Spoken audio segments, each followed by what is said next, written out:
যখন ডায়াবেটিস নিয়ে ডাক্তারকে দেখাতে যাবে, তাহলে ডাক্তার বলবে 6 বেলা চিনি খান আর ওষুধ ইনসুলিন দিয়া চিনি কমান। কি বোঝা গেল?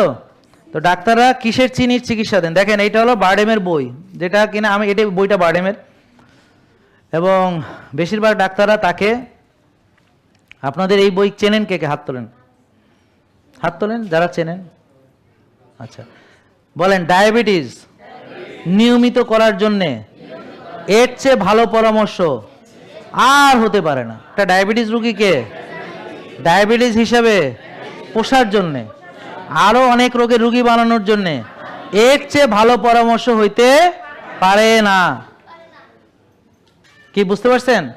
তো ধরেন আপনি গেছেন ডায়াবেটিস নিয়ে, যে আমি ডায়াবেটিস ভালো হওয়ার জন্য ডাক্তার দেখাইতে গেছি, ঠিক আছে?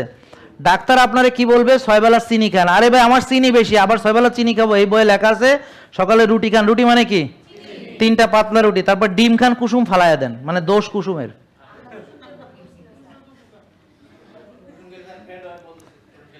ওই আপনারে ওরা যা শিখাবে এটা হলো আপনার রুগী পোষার জন্য। হ্যাঁ, ওদের পরামর্শ নিলে আপনি জীবনে ভালো হতে পারবেন না। মানে ওরা যা কেউ উল্টো চলেন।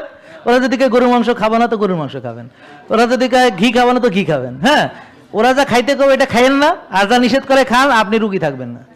জেকে লাইফস্টাইল লিমিটেড, ওষুধ মুক্ত সুস্থ জীবন।